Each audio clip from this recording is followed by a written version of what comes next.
Actually எனக்கு இந்த சச்சின் டெண்டுல்கர் ஒரு 137 அடிப்பாருங்க பாகிஸ்தானுக்கு எதிராக. இங்கிலாந்துக்கு எதிராக என்ன ஒரு நாக் அவுட் பிரேதம் 160 ரன் 160. ரோஹித் சர்மா செம்மையா ஆடினாரு. விராட்டுக்கும் இந்த ஒரு சேப்பாக்ன்றது ஒரு வெண்ணில நல்லா இருந்திருக்கு. பிரேதம் 270 ரன் அடிச்சிருக்காரு 4 இன்னிங்ஸ்ல. அண்ட் அவர் சேப்பாக்ல ஒரு செஞ்சுரி அடிச்சிருக்காரு. நிறைய பேர் அது மறந்து போயிடுவாங்க. ஏன்னா அதே டெஸ்ட்ல நம்ம எம்எஸ் வந்து டபுள் செஞ்சுரி அடிச்சார் ஆஸ்திரேலியாவோட 2013ல. பும்ரா வந்து பிட்ச் ஈக்குவேஷன்ல இருந்து எடுத்துறாரு பத்ரி. அமேசிங். அது ஒண்ணுமே சொல்ல முடியாது. பும்ரா தாங்க அவர் தாங்க எக்ஸ்பெக்ட். அண்ட் சேப்பாக்ல அடுத்த டெஸ்ட் எப்ப வரப்போகுது? 2 வருஷம் 3 வருஷத்துக்கு அப்புறம் தான் கொடுக்குறாங்க. முன்ன மாதிரி கொடுக்கறது இல்ல. சோ அதனால இருக்கலாம் இது அஸ்வினோட லாஸ்ட் டெஸ்டா இருக்கலாம். விராட்டோட ஒரு பிக்கஸ்ட் குவாலிட்டி இல்லைங்க.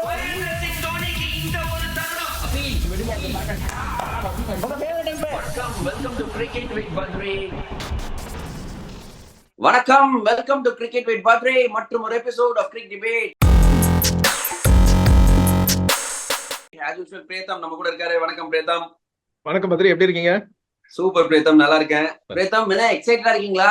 சேப்பாக்ல கிரிக்கெட் வருது, டெஸ்ட் மேட்ச் வருது. நீங்க நிறைய வாட்டி சொல்லிருக்கீங்க உங்களுக்கு பிடிச்ச ஃபார்மேட் டெஸ்ட் கிரிக்கெட் தான். ஒரு மேட்ச் விடாம கிளீனா சேப்பாக்ல போய் உட்காந்து போய் பாத்துருவீங்க.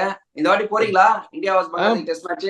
முன்ன மாதிரி ஹெல்த் இருந்தா டெஃபினட்டா போயிருப்பேன். கொஞ்சம் ஹெல்த் இஷ்யூஸ் இருக்கு. பட் டெஃபினட்டா ஒரு நாள் டெஃபினட்டா போவேன். சேப்பாக் டெஸ்ட் கிரிக்கெட் 3.5 வருஷத்துக்கு அப்புறம் வருது பத்ரி. நான் சீரியஸா டெஸ்ட் கிரிக்கெட் ஃபேன்ஸ் எல்லாம் காஞ்சு கிடக்குறோம்.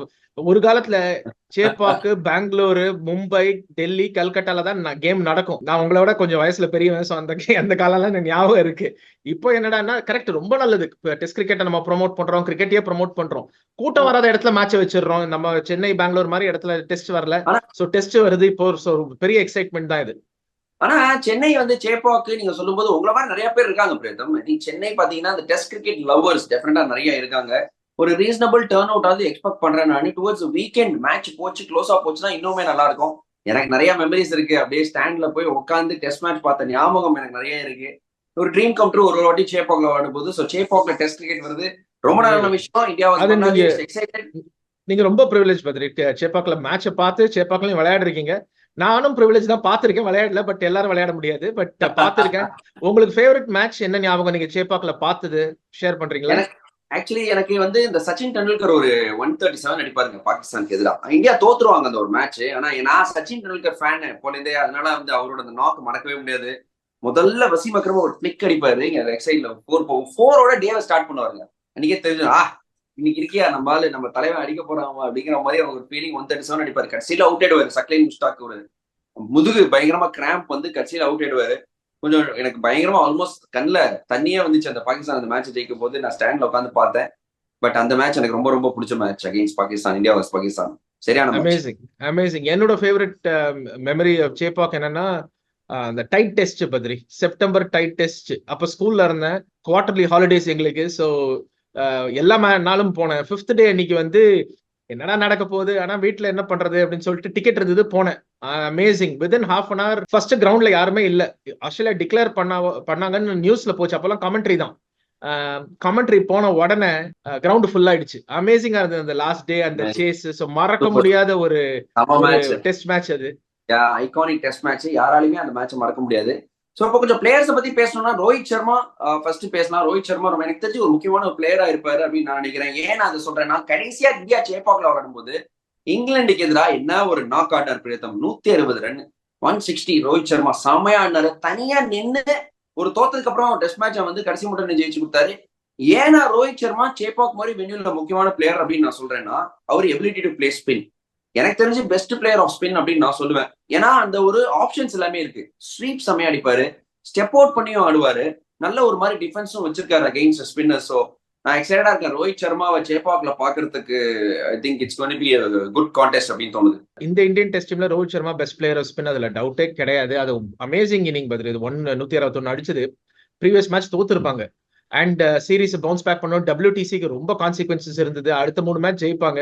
ஃபர்ஸ்ட் மேட்ச் ஒரு பட்டா விக்கெட்ல இங்கிலாந்து 2 நாள் விளையாடுவாங்க. 3ஆவது நாள் திரும்பவும் இந்தியா கொஞ்சம் கஷ்டப்படுவாங்க. சரிடா ஃபர்ஸ்ட் பால்ல இருந்து திரும்பட்டோம்னு செகண்ட் டெஸ்ட் ஒரு பிட்ச் ப்ரிப்பேர் பண்ணாங்க. ரோஹித் சூப்பரா ஆடினார் அந்த இன்னிங். அமேசிங் இன்னிங் அந்த ஃபர்ஸ்ட் டே பிட்ச்ல. ஆமா, இங்கிலாந்துக்கு எதிராக மறக்க முடியாது அந்த சேப்பாக்ல. ஜோ ரூட் ஃபர்ஸ்ட் ஒரு டபுள் ரன்னர் அடிச்சு ஒரு பிளான் எல்லாம் துவம்சம் பண்ணிடுவார். இந்தியன் டீம் பிளான் ஒரு மாதிரி விக்கெட் பயங்கரமா இருக்கும். அடுத்த மேட்ச் கம்பேக் கொடுப்பாங்க இந்தியா. 2021 நடந்த ஒரு விஷயம். விராட்டுக்கும் இந்த ஒரு சேப்பாக்ன்றது ஒரு வென்யூ நல்லா இருந்திருக்கு பிரீதம். 270 ரன் அடிச்சிருக்காரு 4 இன்னிங்ஸ்ல. ஸ்பின்னருக்கு எதிராக கொஞ்சம் ஒரு கேள்விக்குறி அவரோட பேட்டிங் அப்படின்னு சொல்லலாம். பட் சேப்பாக் மைதானம் பாத்தீங்கன்னா அவருக்கு நல்லா இருந்திருக்கு, நல்ல மெமரிஸ் இருக்கு. சோ அதுல இருந்து அவர் ரீகூப் பண்ணி எடுத்துட்டு வரலாம் விராட் கோலி. ஏன்னா அவருக்கு மறக்க வேணாம், இந்த டெஸ்ட் சீசனும் சரி, இந்த டெஸ்ட் மேட்சும் சரி, ரொம்ப முக்கியமான ஒரு சீரிஸ் சேப்பாக் நடக்கிற டெஸ்ட் மேட்ச் விராட்டுக்கு ரொம்ப முக்கியம். பிகாஸ் இந்தியா WTC போனாங்கன்னா 16 டெஸ்ட் இருக்கு, இங்கிலாந்து சீரிஸ் சேர்த்து அடுத்த வருஷம். போலன்னா 15 டெஸ்ட் இருக்கு. ஸோ இங்கேருந்து விராட் ஸ்டார்ட் பண்ணி ஆகணும், பழைய விராட்டா திரும்ப வந்தாகணும். பிகாஸ் நம்ம பேசிட்டோம் நிறைய விராட் பத்தி. அண்ட் அவர் சேப்பாக்ல ஒரு செஞ்சுரி அடிச்சிருக்காரு. நிறைய பேர் அது மறந்து போயிடுவாங்க. ஏன்னா அதே டெஸ்ட்ல நம்ம MS வந்து டபுள் செஞ்சுரி அடிச்சார் ஆஸ்திரேலியாவோட 2013ல. அந்த டெஸ்ட்ல ஒரு யங் விராட் கோலி வந்து ஒரு செஞ்சுரி அடிப்பாரு. ஸோ விராட் டெஃபினட்டா ஹாப்பி மெமரிஸ் இருக்கு இந்த கிரவுண்ட்ல. பட் அவருமே ரொம்ப ரொம்ப ஒரு ப்ரௌட் கிரிக்கெட்டர் பத்ரி. ஸோ இந்த ஹோல் இயர் ஒரு டெஸ்ட் மேட்ச் தான் ஆடினாரு சவுத் ஆப்பிரிக்கால. ஸோ இங்கிலீஷ் சீரிஸ் மிஸ் பண்ணிட்டாங்க. ஸோ விராட் இல்லாம இந்தியா ஜெயிச்சாங்கன்னா கொஞ்சம் கஷ்டப்பட்டு தான் ஜெயிச்சாங்க, ஸ்கோர் லைன் இண்டிகேட் பண்ணலன்னா கூட. ஸோ டெஃபினட்டா விராட் வந்து he will want to prove himself, அதுல டவுட்டே கிடையாது. ஸோ 2 பிளேயர்ஸ் நான் ரொம்ப கீனா பார்க்க வேண்டியது இந்த டெஸ்ட் மேட்ச்ல விராட் கோலி ஒன்னு, ரெண்டாவது ரிஷப் பந்த். ஏன்னா அவரும் ஒரு கம்பேக்கு அப்புறம் வந்துட்டு இருக்காரு. பொறுத்து வந்து பார்ப்போம். அது தவிர நம்ம பேசணும் அப்படின்னா பேட்ஸ்மேன் பத்திலாம் நம்ம பேசலாம். ஆனா மேட்சை எப்போதுமே ஜெயிச்சு கொடுக்குறது போலர்ஸ் தான். 2 கன் பெஸ்ட் ஸ்பின் டுவோ இந்த வேர்ல்டு அப்படின்னு சொல்லலாம். அதுல முதல்ல ஒருத்தரை பத்தி பேசுவோம், ரவிச்சந்திரன் அஸ்வின். அவருக்கு ஹோம் கிரவுண்டு. என்னதான் பிரீத்தம் எனக்கும் நான் உணர்ந்திருக்கேன், நீங்க எங்கதான் உலகம் எங்கும் போய் நீங்க பெர்ஃபார்ம் பண்ணாலும் நம்ம மைதானத்துல, நம்ம சேப்பாக்ல, நம்ம மக்கள் முன்னாடி, நம்ம ஃபேமிலி முன்னாடி, நம்ம ஹோம் கிரவுண்ட் முன்னாடி நல்லா பண்ணோம் அப்படின்ற ஒரு இது ஊக்கத்துவம் இருக்கும். அஸ்வினுக்கு கேட்கவே வேணாம், இந்த பிச்சு இந்த கிரவுண்டை வந்து அவருக்கு கையில இருக்கிற ரேகா மாதிரி அவருக்கு தெரியும். நல்லா பெர்ஃபார்ம் பண்ணோம் அப்படின்னு எதிர்பார்ப்புகள் இருப்பாருக்கு. நல்ல மெமரிஸும் இருக்கு. இங்கிலாந்துக்கு எதிராக நல்லா போலிங்கும் போட்டாரு. இன்ஃபேக்ட் 4 மேட்ச்ல 30 விக்கெட் எடுத்திருக்காரு இந்த ஒரு சேப்பாக் மைதானத்துல ரவிச்சந்திரன் அஸ்வின். சோ அவரும் ஒரு முக்கியமான ஒரு பிளேயர், அவரும் நல்லா ஹைப்ல இருப்பாருன்னு நினைக்கிறேன். அப்சல்யூட்லி. அஸ்வினோட பெஸ்ட் போலிங் ஃபிகர்ஸே அந்த தோனி டபுள் செஞ்சுரி டெஸ்ட் தான். அது ஒன்றும் ஒரு இந்த பயங்கர திரும்புற பிச் எல்லாம் கிடையாது. Red soil pitch, turn and bounce இருந்து பியூட்டிஃபுல்லா போடுவார் அஸ்வின் அந்த மேட்ச்ல. அவர் பெஸ்ட் போலிங் இன்னிங்ஸ் அந்த ஆஸ்திரேலியா சீரீஸ்ல எடுத்தாரு. அண்ட் போன மேட்ச், ஐ மீன் லாஸ்ட் மேட்ச் சேப்பாக்ல நடந்த போது அவ்வளவு டர்னிங் பிச், எல்லாரும் ஸ்ட்ரகிள் பண்ணாங்க. Rohit first innings, Ashwin second innings century அடிச்சாரு. So Ashwin definitely will be kept up for the performance பத்தி. இன்னொன்னு என்ன நான் நினைக்கிறேன் Ashwin, Jadeja are the main pillars. India வந்து கடைசி 12 வருஷமா அன்பீட்டனா இருக்காங்க ஹோம்லனா, அது அஸ்வின் ஜடேஜானால தான், அதுல டவுட்டே கிடையாது. அண்ட் அஸ்வினுமே இது towards the end of his career வந்துட்டாரு. ஏன்னா ஒரு one day cricket, test T20 ஆடுறது இல்ல, டெஸ்ட் கிரிக்கெட் தான் ஆடுறாரு. அண்ட் சேப்பாக்ல அடுத்த டெஸ்ட் எப்ப வரப்போகுது, 2 வருஷம் 3 வருஷத்துக்கு அப்புறம் தான் கொடுக்குறாங்க, முன்ன மாதிரி கொடுக்கறது இல்ல. சோ அதனால இருக்கலாம் இது அஸ்வினோட லாஸ்ட் டெஸ்டா இருக்கலாம். இல்லைன்னா நான் சந்தோஷப்படுவேன், சேப்பாக்ல லாஸ்ட் டெஸ்டா இருக்கலாம். சோ ஐம் ஷூர் அஸ்வின் ரொம்ப நல்லா பெர்ஃபார்ம் பண்ணணும்னு ரொம்ப கீனா இருப்பாரு. பாப்போம், காலத்தின் கட்டாயம் என்னன்னு தெரியல. மேபி நல்ல சான்ஸ் அவருக்கு கடைசி டெஸ்டா இருக்கிறதுக்கு. எஸ், ட்வைலைட் ஆஃப் த கெரியர்ல இருக்காரு, அவர் எல்லாம் விளையாடணும் அப்படின்னு நம்மளோட ஆசை. இல்ல நான் கிளாரிஃபை பண்ண விரும்புறேன், சென்னையில லாஸ்ட் டெஸ்ட்னு சொல்ல வந்தேன். சென்னையில லாஸ்ட் டெஸ்ட், கரெக்ட். 2 டிஃபரெண்ட் கேட் ஆஃப் போலர்ஸ். அஸ்வின் பத்தி பேசணும் ஒரு பக்கம் அப்படின்னா, விக்கெட்டுக்கு எப்போதுமே ட்ரை பண்ற போலர், அட்டாக்கிங் மைண்ட் செட் இருக்கிற போலர். பட் மறுபக்கம் ரவீந்திர ஜடேஜா ஒரு ஒர்க் ஹார்ஸ் பிளேயர், மெஷின் மாதிரி ஒரே இடத்துல போட்டுக்கினே இருப்பாரு அதே ஒரு இடத்துல. அதுதான் ரவீந்திர ஜடேஜாவோட ஸ்ட்ரென்த். மாறவே மாட்டாரு, செம ஃபிட், லாங் ஸ்பெல்ஸ் போடுவாரு. 2-3 நிமிஷத்துக்குள்ள ஒரு ஓவரை முடிச்சிருவாரு. பேட்ஸ்மேனுக்கு யோசிக்கிறதுக்கே டைம் கொடுக்க மாட்டாரு. ஒரு பால் ஆண்டவுடனே அப்படியே திரும்பி போய் டக்குன்னு போட்டே இருப்பாரு. ஜடேஜாவை மறக்க கூடாது. அவர் வேணா 2 மேட்ச்ல 15 விக்கெட் எடுத்திருக்காரு பிரேதம் சேப்பாக்ல. செம நல்ல வென்யூவா இருந்திருக்கு. அவருக்கு சொல்லவே வேணாம், CSKக்கு அவரும் கைரேகை மாதிரி தெரியும்னா, இவருக்கு கைரேகை இல்ல கை மாதிரியே தெரியும்னு நினைக்கிறேன் ஜடேஜாக்கு. அவ்வளவு நல்லா தெரியும் சேப்பாக் கிரிக்கெட்ட. அண்ட் ஜடேஜா மாதிரி ஒரு பிளேயர் எதுக்கு அவ்வளவு நல்லா போடுறோம்னா, அவருக்கு அந்த ரிப்பீட்டபிள் ஆக்ஷன் இருக்கு பத்ரி. சோ ரிப்பீட்டபிள் ஆக்ஷன் இருக்கிறதுனால பாடியில ஸ்ட்ரெயின்ல டக்குன்னு முடிச்சுட்டு போடுறாரு. ஒரே ஸ்பாட்ல 6 பால் போடுனா போடுவாரு. அண்ட் இவங்க 2 பேரும் போலிங் ஒண்டி இல்ல, நம்பர் 7 நம்பர் 8ல வந்து பேட்டிங் வேற ஆடுறாங்க. சோ இந்தியால வந்து அந்த combination Ashwin, Jadeja and Axar or Kuldeep வந்தாங்கன்னா எல்லாருமே கான்ட்ரிபியூட் பண்றாங்க பேட்டோட. சோ அதுதான் இந்தியா ஒரு டாமினன்ட் சைடா இருந்திருக்காங்க. பொறுத்திருந்து பார்க்கலாம். But very exciting for the game. Yes super. இவங்க எல்லாத்தையும் நம்ம இன்னொரு ஒரு ஸ்டார், ஒரு எக்ஸ் ஃபேக்டர் நம்ம மறந்துடக்கூடாது. ஜஸ்பிரீத் பும்ரா ரொம்ப நாள் கழிச்சு திரும்பி வராரு. எந்த வென்யூமே அவருக்கு வந்து ஒரு பெரிய ஒரு இதுவே கிடையாதுன்னு நான் நினைக்கிறேன். ஏன்னா இங்க வந்து சேப்பாக்ல ஒரு ரிவர்ஸ் ஸ்விங்ன்றது ஒரு பெரிய ஃபேக்டரா இருக்கும். பும்ராக்கு ரிவர்ஸ் ஆச்சுன்னா ரொம்ப ரொம்ப ஒரு கஷ்டமான ஒரு போலர். எக்ஸ் ஃபேக்டர் டெஃபினட்டா உலகின் மிக சிறந்த போலர் இப்போதைக்கு ஜஸ்பிரீத் பும்ரா.